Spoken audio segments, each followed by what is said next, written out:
Tonight, let your breath slow and your thoughts drift with the stars. Far from the noise of the waking world, the city had begun to hush. One by one, the lights dimmed in the windows like sleepy stars closing their eyes. Cars became quiet shadows, and the wind whispered gently through trees like a lullaby long forgotten. In a quiet apartment tucked between tall bookcases and a window that looked over the park, a boy named Milo lay wide awake. The world outside was slipping into slumber, but something in him remained, waiting. His room was cozy, walls filled with maps of imaginary lands, a bed wrapped in blankets soft as clouds, and a ceiling speckled with tiny glow-in-the-dark stars. But tonight, not even the stars could hold his attention. Milo rolled over, then back again. He counted the glowing dots above him. He listened to the ticking clock, but sleep didn't come. Then, just as he was about to sigh into the dark, a flicker of blue brushed the corner of his eye. He sat up. Across the street, past the sleepy trees and closed shops, something was glowing in the park. It wasn't bright, not like a street lamp or a flashlight. It pulsed, slowly, like a heartbeat or a secret being whispered from the earth. It came from behind the gate, an old wrought iron arch tangled in vines and silence. That gate had been closed for years. People said the zoo inside was once magical, long ago. Now it was only memories and dust. But tonight, it was glowing. Milo pressed his nose against the window pane. The gate, still tangled in ivy, began to shift. Not loud, not sudden. It opened slowly inward, as if taking a deep, gentle breath. Behind it, a silver path appeared. It was not quite solid, not quite mist, like moonlight that had decided to become a road. Milo didn't remember reaching for his slippers. He didn't remember pulling on his soft sweater. Only that suddenly he was outside. The door had clicked behind him like the closing of a book, and the air felt different, like the night had made space just for him. Each step across the street was silent. The city, moments ago full of distant hums and soft engines, had become utterly still. No breeze, no dogs, no distant televisions, just the sound of his own breath and the quiet pull of something magical. As he reached the entrance, he noticed a small wooden sign, aged but glowing faintly in the blue light. Burned into its surface, just above a tangle of vines, were the words, "Only in dreams." Milo reached out. The metal was cool to the touch, like water from a stone well. The moment his fingers brushed the gate, it opened wider, the vines parting like curtains on a stage. He stepped inside. Instantly, the world behind him faded. The city became a blur of gray and blue. And ahead, soft fog curled around his ankles, and the air shimmered faintly as though laced with silver dust. The trees within the park were different, taller, softer, glowing at the edges. Their leaves looked like silk and shimmered with colors that didn't quite exist in the day. Fireflies, or were they stars, floated lazily between branches, blinking slowly as if dozing in midair. Everything was slower here. Even Milo's heartbeat seemed to match the rhythm of the air. In, out, soft, softer. He walked along the moonlight path, shoes forgotten, feet sinking slightly into moss that felt like velvet. The fog stirred gently with each step, never thick, never hiding, just cradling. The scent of the air changed too. It smelled like old books, warm honey, and something he couldn't name. Something like the first breath after crying, when the world feels new again. Above, the sky wasn't black. It was a deep navy brushed with faint lavender, dotted with stars that twinkled not out of obligation, but delight. Somewhere far ahead, a sound drifted on the breeze, a hum, low and round and ancient. Not quite music, not quite speech, just presence. Welcome. Milo didn't rush. He let his steps be guided. He passed under glowing arches made from curling branches. He paused to touch a petal that shimmered and then vanished like mist. Eventually, the path curved beside a pond that glowed from below. Fish-shaped lights drifting below its surface like lanterns with dreams inside. Far from the noise of the day, there's a quiet place waiting just for you. And tonight, we step deeper. Milo stood before the gate carved with ancient letters, to the Garden of Gentle Giants. It was taller than any door he had ever seen, made not of metal or wood, but of woven vines and moonlight. They opened slowly, without a sound, without a hinge, just folding back like petals at dawn. Beyond the gate, the world widened. The path became softer, more overgrown. Moss curled up over his toes, and glowing mushrooms lined the edges like sleeping lanterns. The trees here stood further apart, and the air felt thick with stories. Not loud ones, but ones that hummed beneath your skin. Ahead, the ground sloped gently downward, opening to a vast meadow bathed in silver light. It wasn't quite grass, but something fluffier, a soft green that shifted in color as the wind passed through it, like fur being stroked by the sky. And then he saw them, shapes moving slowly. Massive, towering, but never sharp, rounded backs, broad shoulders, movements so careful you'd think they were dancing. Elephants, or perhaps something older than elephants, shaped by time and dreams. Their eyes glowed golden, their tusks shimmered like polished marble. They moved in circles around a large glowing tree at the center of the field. Its bark was deep blue, its leaves white and luminous. When the wind passed through them, they sang, a soft, deep hum like a lullaby sung by the earth itself. Milo didn't speak. He simply stepped closer, bare feet sinking gently into the mossy ground. One of the creatures turned toward him. Its eyes met his, not startling, not sudden, but like being seen by something that has watched many winters pass. The creature lowered its head, and for a long moment nothing moved. Not the wind, not the stars, only breath. Then, a voice, not spoken but felt. "You've come at the right time." Milo blinked. The creature continued, but its mouth didn't move. Each night, someone new finds their way here. Not everyone stays, but those who listen, they remember. It turned, stepping to the side, motioning with its great trunk. "Come, there's a story the grass has been waiting to tell you." They walked together, Milo and the giant. The ground vibrated gently with each step the creature took, but not in a frightening way.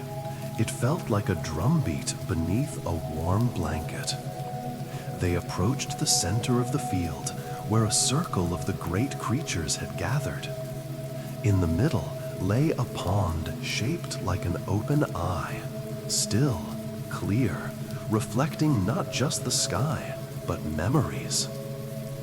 The largest of the giants stepped forward. He had moss growing on his back, tiny fireflies dancing around his tusks. When he moved, the very air seemed to lean in as if to listen. He spoke with no rush, no need for beginning or end. There was a time, he rumbled, when the rain itself had a name, and when it fell, every tree bowed in silence. Milo sat down on a cushion of grass that felt like fur. He listened. The giant spoke of the first forest, of the night wind that once carried seeds across galaxies, of a mountain that cried once every 100 years and filled the rivers of dreams. Each word landed softly, like a feather touching the surface of sleep. And all around him, the other giants listened too, not because they didn't know the story, but because hearing it again was like drinking from a cool stream after a long walk. Time moved differently here. The stars didn't blink, the moon didn't climb. Everything simply rested. When the story ended, no one clapped. There was no applause, only breath.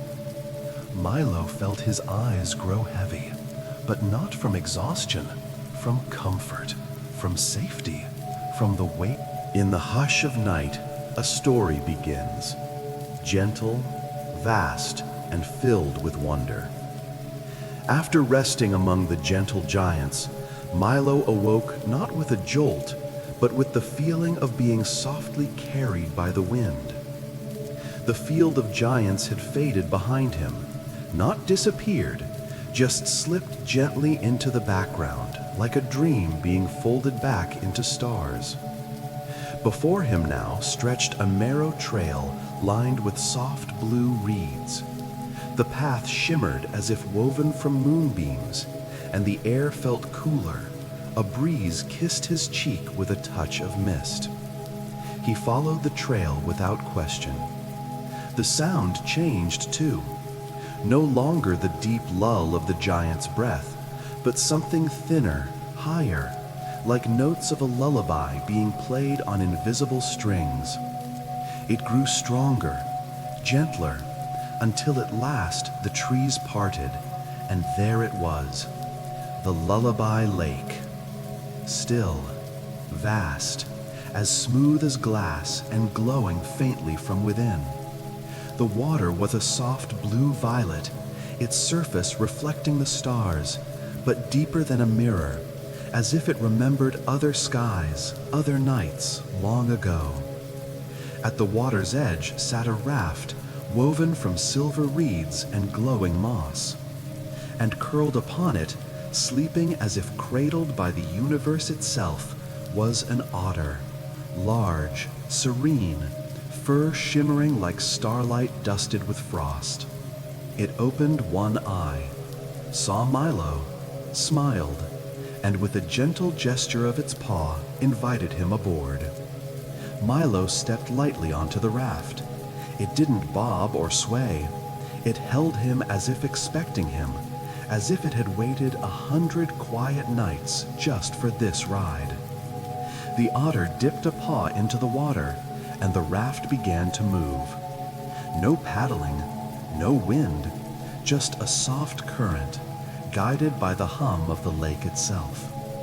All around them, the surface rippled in gentle rings. Tiny fish, some glowing, some like shadows made of moonlight, glided below. They swam in slow spirals, their movements releasing small bursts of light, like laughter from deep within the water. Milo leaned over the edge, watching as shapes began to appear just beneath the surface. Not creatures, but memories. He saw a child curled under a blanket, listening to the rain tap on a wooden roof. He saw an old woman laughing in the kitchen, stirring something warm and sweet. He saw a sleeping bear dreaming in his cave while snow fell gently outside. None of them were his memories, and yet they felt familiar. The otter looked at him and whispered, though its mouth didn't move. The lake holds the dreams that never wake, the lullabies sung without words, the thoughts too soft to speak aloud. The raft floated onward. They passed under a canopy of mist, where the moonlight fell in ribbons, and soft humming filled the air, like breath from unseen lips. From the shadows of the lake, soft voices rose, not in any language, but in tone, in the way a mother hums to a baby she loves beyond words. Each note shimmered through the fog, settling on Milo's skin like warmth after a long chill. His eyes grew heavier. The otter gently curled beside him. "You may rest," the voice said. "We'll drift until the stars forget your name and remember only your peace." And so Milo lay back on the raft, hands on his chest, heart steady like a slow drum. Above him, the sky pulsed in slow waves. Below him, the lake sang without sound. And around him, time gave up keeping track. There was no beginning here, no ending, only a float, a breath, a hum, and sleep. Soft, unbroken, deep like the lake, quiet as the sky. And the story of the lake flowed on, long after Milo had drifted into its arms. Close your eyes and imagine a light in the distance, flickering gently, calling you to follow. Milo awoke not with a start, but with a sense of floating upward from somewhere very deep. The raft had stopped. The otter was gone, though a trail of shimmering paw prints led to a small opening in a nearby cliff. Mist curled around the rocks, and from the mouth of the cave ahead, a warm violet glow spilled outward like a breath held in too long. It wasn't dark inside, not cold. The air that drifted out smelled of lavender, old parchment, and something almost forgotten, like the way night used to feel when you were small. Milo stepped forward. The cave welcomed him with silence, but not empty silence. It was the kind that listened. The ground beneath his feet was soft and padded, not with earth or stone, but something like woven feathers. As he moved deeper, the walls began to shimmer, not with crystals, but wings. Thousands, maybe millions, of delicate wings lined the cavern's inner walls. Some opened gently as he passed, fluttering like sighs. Others stayed still, glowing faintly with memories trapped in light. Each wing held a whisper, each flutter a fragment of story. The sound inside the cave was like breathing made visible, the kind of hush that fills your ears underwater. Then, from the shadows, a shape emerged. Not walking, but floating, drifting, like smoke given form. It looked almost like a moth, if moths were the size of wolves and their eyes held echoes of stars. Its wings pulsed slowly with lavender and silver. Its antennae moved like ribbons in still water. Milo stood still. The creature drew closer and then wrapped its wings around him. There was no fear, only stillness, warmth. And then the whispers began, not aloud, but inside him. "We are the keepers of what is nearly forgotten," the voice said. "The dreams that never reached lips, the goodbyes that were too soft to hear." Around them, other winged shapes stirred. They didn't fly, they glided, as if on music too deep for ears. Each one held a sound, a note, a moment. And as they moved, the cave responded. Images began to unfold across the walls, like light seen through closed eyelids. A baby sleeping in a cradle while snow fell outside. Two friends parting under a golden sky, not speaking, just knowing. An old man smiling at the sea, remembering a song no one else knew. Milo sat down, legs crossed, hands open. He didn't try to understand. He just let it wash over him, like wind over grass, like dusk over fields. The moth being hovered near. Most people pass these whispers by, it said. But here, in the cave of wings, we remember what the world forgets. It touched Milo's forehead gently with its antennae, and suddenly he remembered something. A lullaby from long ago. A voice not clear, not full, but full of love.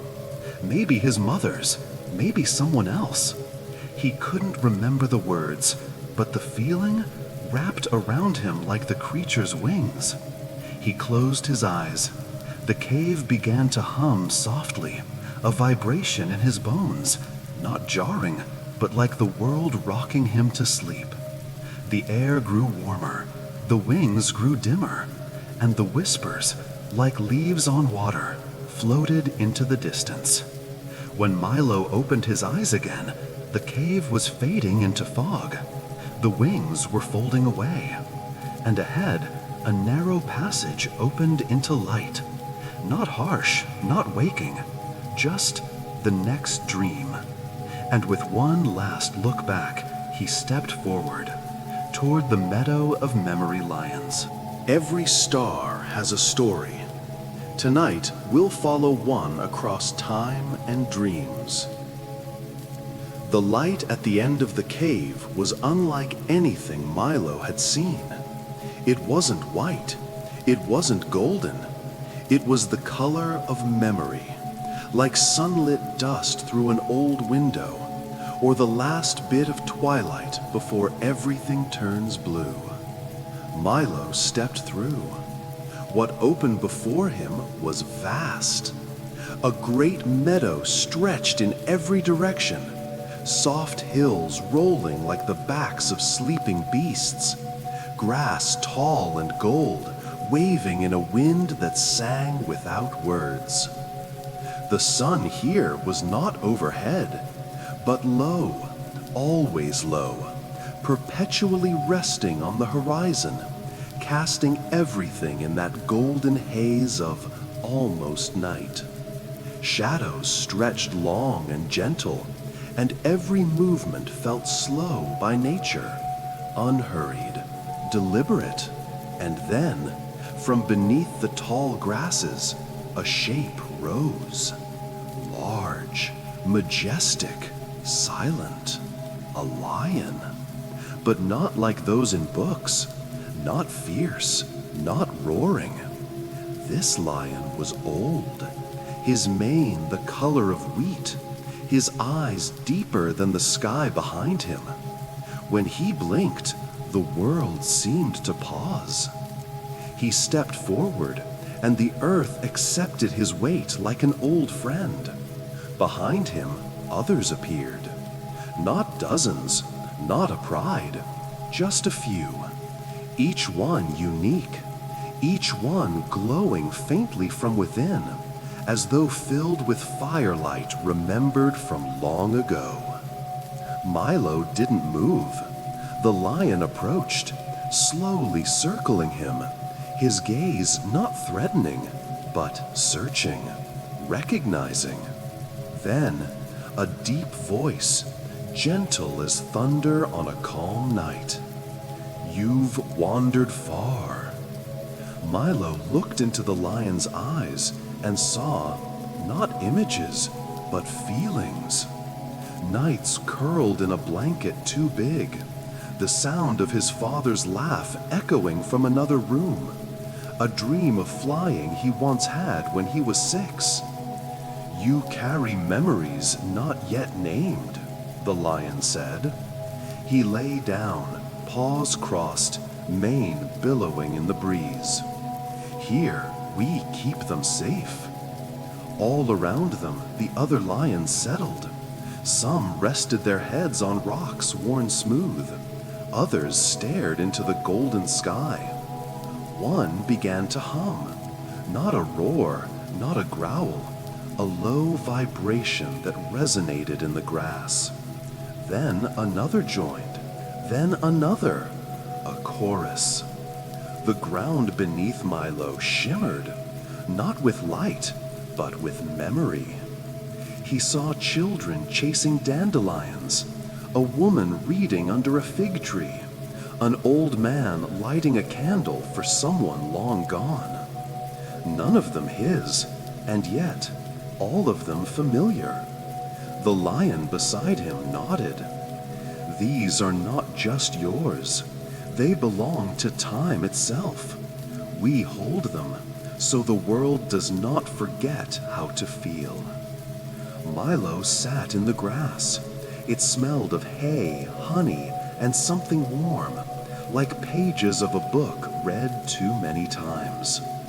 The lion's song shifted, lower, slower, a lullaby of sunsets and partings, of silence that meant love, of gazes that lasted longer than words. And as they sang, the wind picked up, not strong, just enough to stir. Each gust carried a memory from the field, little wisps of golden smoke that drifted into the sky, curling upward, joining the stars. The lion leaned close to Milo. When you wake, you won't remember all of this, but something will stay. A feeling, a softness. Milo didn't speak. He lay down, resting his head against the lion's warm side. The heartbeat he felt was slow, deep, ancient, and soon his own breath matched it. The lion sang softer now. Only one voice remained, the elder lion, his tone like dusk turning into night. And Milo, wrapped in grass and memory, finally let go. Above them, the stars blinked slowly, and the meadow faded into dreams. When the world feels too heavy, a soft voice and a distant planet can feel like home. The meadow faded, not like a door closing, but like breath disappearing into the coolness of night. Milo did not wake. He rose, gently, as if lifted by invisible wings made of silence. The lions had become stardust behind him. The golden grasses, the wind song, all melted into the same slow hush that had been following him from the very start. A soft trail stretched ahead, dotted with lights that blinked like distant lighthouses. The path was not made of stone, nor of soil. It felt like memory underfoot, familiar but impossible to place.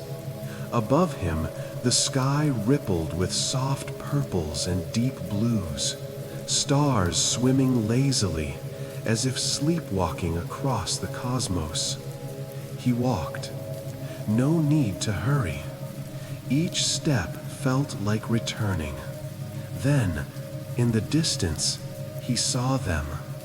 White owls, 5 of them glowing faintly, perched on a branch that arched over the path.